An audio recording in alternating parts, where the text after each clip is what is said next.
So, we're actually going back in time a little bit for the first battle here. I did Area 6 of Mount Battle right after I beat Iron. So, this was a fair while back at this point. Also, we have a palette swap chaser. And she has Wigglytuff and Azumarill, so she's using very 8-group Pokemon, I guess. As you can see here, I'm grinding Raikou heart gauge at this point. I used this to grind his heart gauge a little bit. As you can see, even after all 10 of these battles, I'm still only just barely past the first part of his heart gauge. So, this took a while. And I eventually ended up using the daycare to purify the rest. But regardless of that, let's just talk about this battle.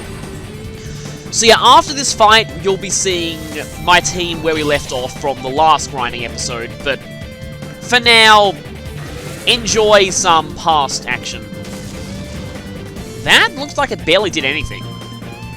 As you can see, the levels here are around 44, so this was definitely beyond me back when I first did this right after beating Dakem. I could only go all the way up to Area 5. Even Area 5 was a bit of a stretch at that point, and I couldn't really go further than this at this time. I had to save Areas 7 to 9 for right before the final battle. Yeah, Mount Battle gets hard pretty quickly, even though it starts out totally pathetic. Anyway, Azumarill is gone. And despite Azumarill having huge power in this generation, it just didn't have very many physical moves to make use of it, so it was never really that threatening. Ariados, that's kind of weird. I'm not really sure if that fits the theme at all.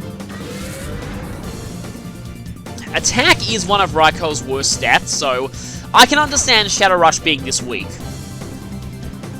And horrible Whitney flashback time. For only the first hit of Rollout, that was very strong. I forget exactly how much power the first hit of Rollout has. I think it's like 20 or something? I don't know. I think they buffed it in one generation, although, again, I'm not entirely sure. I've never really used Rollout on any serious team. Oh, right! You actually did use Defense Curl first, didn't you? I guess that's kind of your theme. Because, yeah, Defense Curl does double the power of Rollout if you use it right after using Defense Curl. I guess I can get a little bit more heart gauge up here. Oh no, please tell me that I didn't switch Soul right into that. I did, didn't I? I did! Oh, wow, poor Soul. Even in the past, Soul is getting beaten up constantly. I probably should have seen that coming, because, yeah, a bug move aimed at... Although, really, it makes more sense that Ariados will use a poison move on Jumpluff, but oh well. I shall avenge you, Soul! Dan Green will Fire Blast that thing in the face. Oh, and of course, I switched you right into the rollout. So, that went pretty badly. Unfortunately, I just realized that because of that rollout, Dan Green is actually going to be guaranteed to go down this turn if I don't take out that Wigglytuff. I've actually now realized Wigglytuff doesn't get Thick Fat. For some reason I thought it did. I was probably thinking of Azumarill. But at least I have Avenged Soul there. Whalmer. I guess that'll be using Defense Curl and Rollout as well. I'm really not sure why the Ariados is here. Okay, all that could happen. Yeah, I think part of what makes Rollout not a particularly great move is that if it misses, its power ends up resetting. And its accuracy isn't perfect, so that is bound to happen sooner or later. I remember having a lot of fun with Ice Ball back in Gen 5, though, because that was pretty much the same thing as Rollout. Oh, you're just going to go straight for Water Pulse. Not quite a KO, but I probably need to switch out now. Especially since I've now become confused. Oh no, I might not get the chance to switch out. Yeah, no chance to switch out. Sorry, Dan Green. Yeah, I'm having quite a bit of trouble with this fight. The main reason why I actually went for using Ice Ball one time in Gen 3 was because its animation gets more and more dramatic the more power it has, and at its highest stages it actually looks really cool, but it's pretty rare you'll see that because going that long without missing is, like I said, kind of rare. Anyway, now we must avenge Dan Green by just barely not 2-hit KOing this Whalmer. Well, at least Whalmer has good HP, so we'll be recovering quite a lot with Giga Drain, so that's good. I'm guessing you're going for Raikou there? I know that technically the anime pronounces it as Raikou, but the thing with that is, the one time that Raikou appeared in the anime in a major role was the Legend of Thunder special, and that was by far the single most 4-Kids butchered episode in the history of Pokemon. Yeah, there have been almost entire essay is written on everything wrong with the 4Kids version of that episode, but, well, multiple part. It was essentially a movie, but just... Okay, that did more than I thought. I think you just barely survived that. But yeah, that was quite bad. Like, I think I actually have seen a sort of a riff commentary of that special, and it is pretty bad. Yeah, that power increase means we're gonna go down to that. I am really failing in this fight, aren't I?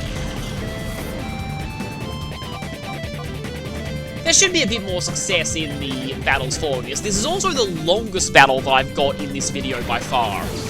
No doubt thanks to all the failing. But like I was saying, one completely inexcusable thing... In fact, this is the first time we're actually seeing someone get hurt by Whirlpool here. I guess it is. You have 5 Pokemon too, I didn't even realize that. But yeah, one thing that's completely inexcusable about that special is that they screwed up with the names of 2 characters who had already appeared in the dub under different names. So there was a character who'd appeared in the dub earlier who was named Jackson, and in this one he's called Vincent. Again, absolutely no excuse for that. And the worst one is Eugene, who is a character from the games, but they called him Eugene, even though he had appeared earlier on in the anime in the English dub and was called by his correct name. So maybe different people were in charge with the script of that compared to the normal anime. I mean, it was a Pokemon Chronicles episode after all. The funny thing is, I actually do have the Pokemon Chronicles DVDs. This was weird. In a live tournament that I went to, they were handing out prizes based on just picking random people out of the crowd to answer trivia questions.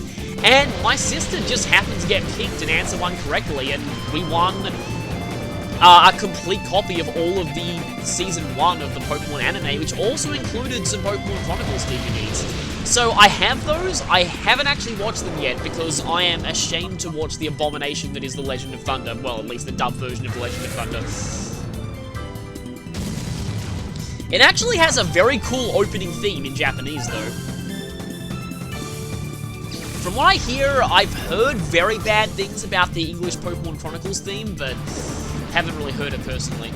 But anyway, I don't like the version of the Japanese theme that's actually featured in the special itself, but there's a rock remix of it. I think it's official. I'm pretty sure it's official, that I first heard on a music video for Pokemon Battle Revolution, and it's actually really good. The song is called it's either a new oath or a new vow. You can translate it a few different ways, but I think it's usually accepted to be called a new oath. I forget exactly what the remix version is called, like what album it's on, but it's definitely better than the original version of the song that appeared in the special. But I'm really going on way too many tangents here. I think Raikou and Umbreon are the only... And this Leer is going to do nothing to my feint attack. What are you doing past me? Oh! Oh, I see what you're doing. Okay, this is actually pretty clever. Because Wobbuffet can't counter its own confusion damage, so as long as I just massively debuff its own defense with Leer and just let it hit itself in confusion to death, I am not at any risk of being hurt here. At least that's provided that I am really sneaky. I am very sneaky. I like this. Okay, I take that back. Sometimes I think past me was an idiot, and now I'm thinking actually he was quite smart sometimes. Because Taunt, I think... Actually, wait, no. Counter and Mirror Coat are both considered attacking moves for the purposes of Taunt, so it can still use those. So Taunt doesn't shut off everything it has. In fact, I think all it does is really shut off Destiny Bond, but at least I can just kind of toss out whether to attack or not. I probably shouldn't be using Secret Power if I'm attacking it, because I've just leered it so many times. I don't know why I'm going for Feint Attack, but I guess past me is both smart and dumb at the same time. Because if you use Mirror Coat, that would be bad. Or you could hit yourself. Hey! But you didn't feint yourself, because your actual attack stat is terrible. Not that it matters, because Wobbuffet can never actually use its attack stat, unless it uses Struggle, I guess. Obligatory mention of the fact that back in Gen 3, 2 Wobbuffets that were both holding leftovers, the battle is instantly stuffed and you have to reset the game, because both Wobbuffets cannot KO each other. Because of the way that Struggle's recall damage is just normal recoil in Gen 3, not a quarter of your max HP. So, basically, leftovers will fully heal the amount that you're doing to yourself with Struggle, so the battle will never end. Neither of you can hurt each other, and when you both run out of PP, you can't even struggle each other to death. You can't even struggle yourself to death. So anyway, that is the end of Area 6, and now we'll be coming back to the present. So here we are back in the present, and this is time for Area Leader Athy. You'll notice a big spike in levels. You'll also notice there's different music. This music is great, and it plays for the entirety of the rest of Mount Battle, I believe, until the final battle. And you'll also notice that we're now outside of the inside of Mount Battle. That was a weird sentence, but I hope that makes sense. We're back outside and above the clouds. I really like this part of Mount Battle. It is pretty awesome. You can see the rest of the mountain on the side there. Don't think that the background here takes into account how far up you are, though. It would be nice if you got closer and closer to the summit in the background the further up you went, but I don't think that's entirely true. Also, it seems like I taught Dan Green Iron Tail off screen. Just noticed that.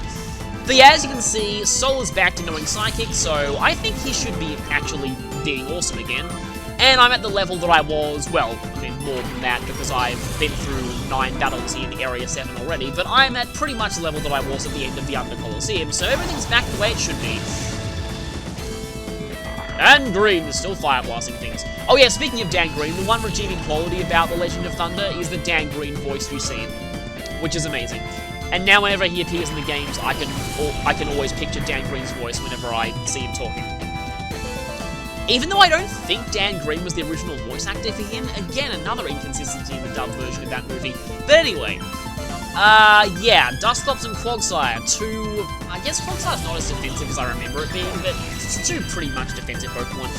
And yeah, doing that much to a Dusclops, well, I mean, I know that Dusclops doesn't have access to Eviolite in this gen, but still, that much to Dusclops. And yeah, it seems like I'm focusing down on this Dusclops. Dusclops also has some pretty funny animations in this gen too. Just always think of, well... Anyway, the next time I see a Dusclops, I'll describe the sound in my head I have of Dusclops fainting. Oh, great amnesia, that's not good. Considering that both the Pokemon that I have in here are mostly using special attacks. Even though... Oh, I also taught Dan Green Return too. I just hope that he has enough happiness to make good use of this. I'm pretty sure that he should at this point in the game. Okay, nice crit there. That definitely wouldn't have been a KO if it wasn't for that crit. Also, I think that's the first time we're seeing Altaria. Altaria was, well, I mean, Altaria got a lot cool when I got a Mega, but it's kind of cool here. Anyway, finally, a return user who actually does decent damage. I take that back.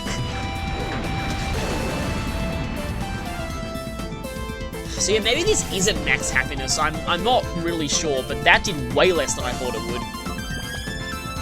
Yeah, I'm just going, screw it, I'm going to send in the Pokemon that is 4 times super effective against you. I could go for maximum overkill by using Helping Hand on it too. But yeah, this battle shouldn't really last much longer. It's amazing just how much better this went than the Area 6 area leader. Yeah, that's even with amnesia, that's pretty impressive. And yep, Mudshot fails, so let's go ahead and Giga Drain you, and I probably should have gone with Helping Hand. You know, if this crits or something, I won't even need, No, didn't crit, okay. So, overkill time. Yeah, those water ground types, they're all quite bulky, but all of them really, really hate grass moves. Back in this gen, a lot of Pokemon would run Hidden Power Grass just for Pokemon like Swampert. In fact, even in later generations, a lot of Pokemon do that. It's kind of a shame just how much Swampert fell in usage after Gen 4. Well, actually, Swampert was still alright in later gens.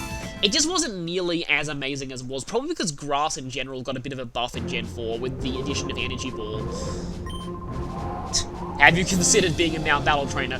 I don't think Wes would really appreciate being forced to stand in one spot and just wait for trainers to challenge him all the time.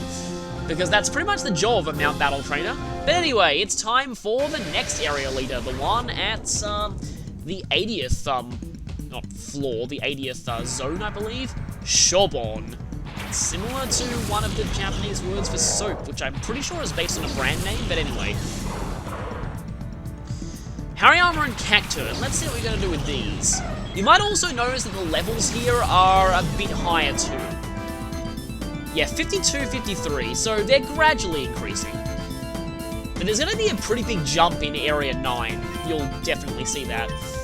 Okay, I think I'm probably going to carry that Hariyama. The problem here is that there's a... Well, I KO'd a Hariyama that was that was 10 levels higher than me, so probably am going to KO this one. And I'm very glad that Fake Out hit Luna and not Sol, because you're going to get KO'd by Psychic now. The main thing I'm worried about is Cacturne, although, admittedly, yeah, Psychic types don't need to fear Dark types that much in this gen, because all Dark type moves are special, and most Psychic types have great special defense. No, I ain't a level up there, that's nice. Luna has surprisingly good speed for something so defensive. Oh, another thing weak to Psychic. I guess you're balanced out by a Dark type, but like I said... Oh, Sandstorm, okay then. I was wondering what that Cacturne was going to do, but yeah, like I said, Psychic types don't need to fear Dark types as much in this generation. Yep. Special Pursuit was nowhere near as popular as Physical Pursuit. It's kind of I remember recently seeing an article on Smogon that was talking about, like, theoretically, how the competitive scene would be if there was no physical special split. It was pretty interesting, just what Pokemon ended up being better and which ended up being worse. Like, for example, Boom Burst being physical affects quite a lot of things. And also, Special Sucker Punch. It's kind of interesting to think about things like that. The Elemental Punches still being special as well definitely helps a lot of special attackers. Golem. Okay, then that's not exactly the Pokemon that I expected from you, although it does benefit from Sandstorm, admittedly. This is the best option I have against Cacturne for now. Cacturne is another one of those Pokemon that it's got kind of a cool concept, but I've never really been able to use one effectively.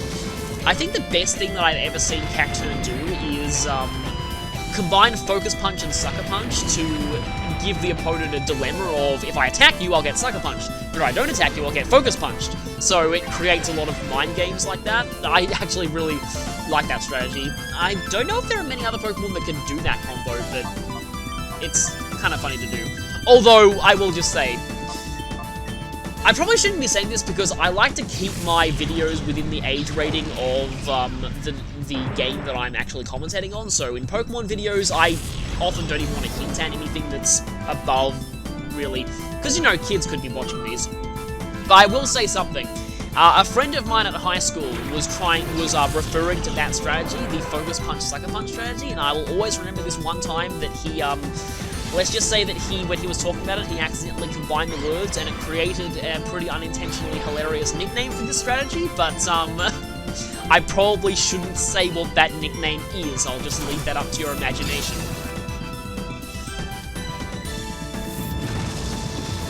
Anyway, more Sandstorm. There's also Starmie here. For some weird reason, I'm expecting that Starmie to use Camouflage. Although I don't think... No, Camouflage only works based on terrain, not weather. Because, yeah, I think earlier in this playthrough, I forgot whether or not Camouflage was a Gen 3 move, but it definitely is, and there are different types that you turn into with Camouflage depending on...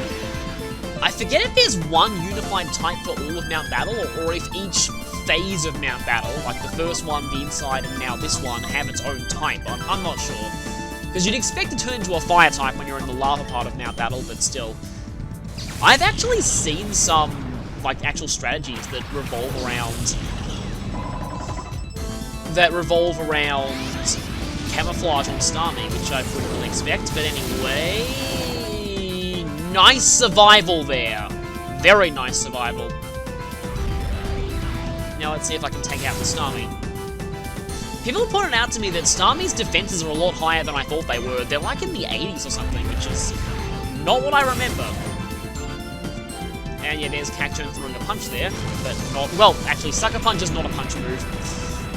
It's just called that because it's like a surprise blow from out of nowhere, but yeah, it's not actually a punching move. Oh, wait, that survival meant nothing! I should have remembered that. Okay, so...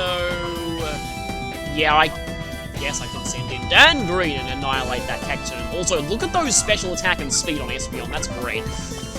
That's definitely going to help in the final battles. So yeah, after all of this, I should be at around the level that I want to be for the final battles. You want to be around 55... Well, 55 might be overkill, but it might not be. Let's just say. Oh, don't tell me.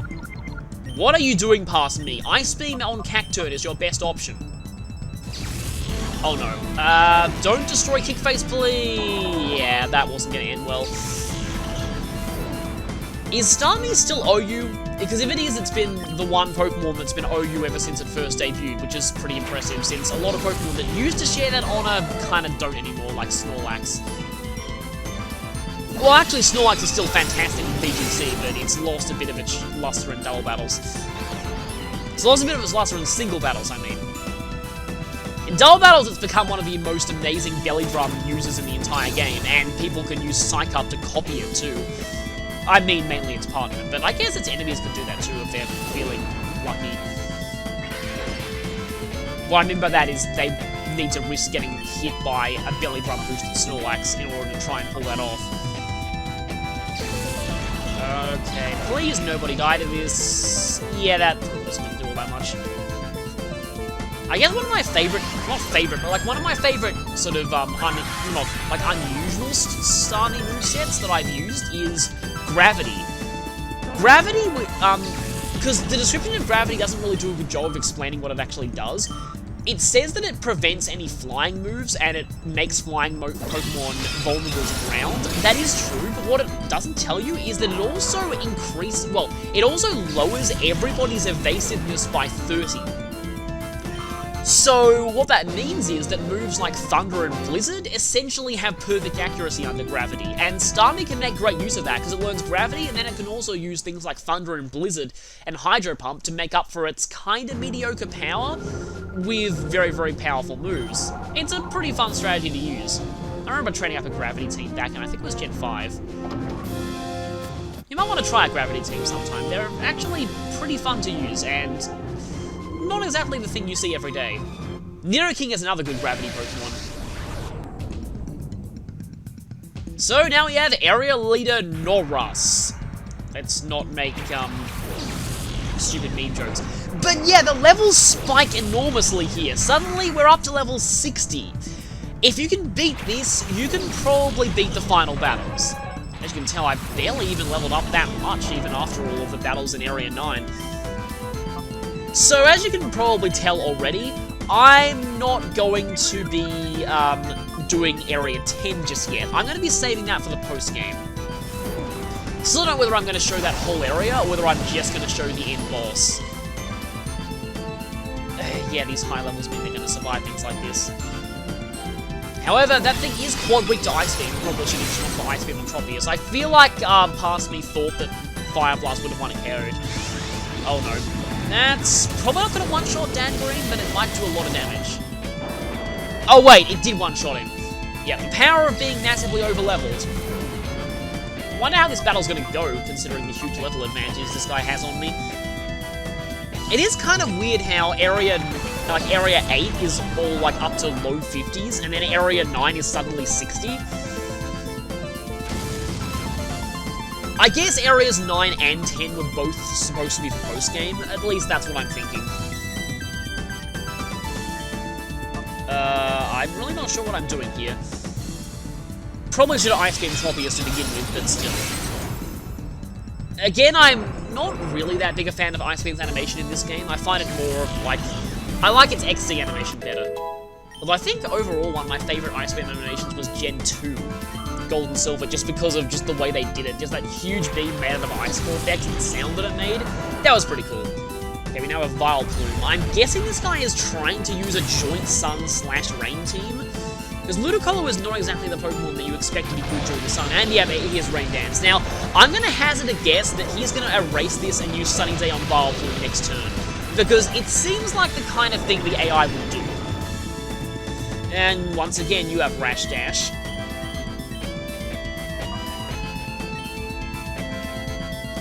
Yeah, let's just go for a spread attack here.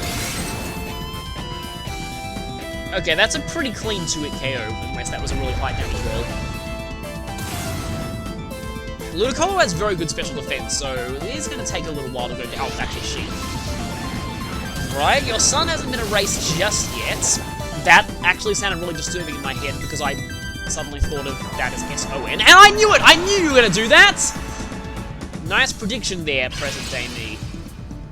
Like I said, it just seemed like something that the AI would do. Ludicolo actually functions okay in Sun, though. I mean, it can learn Solar Beam.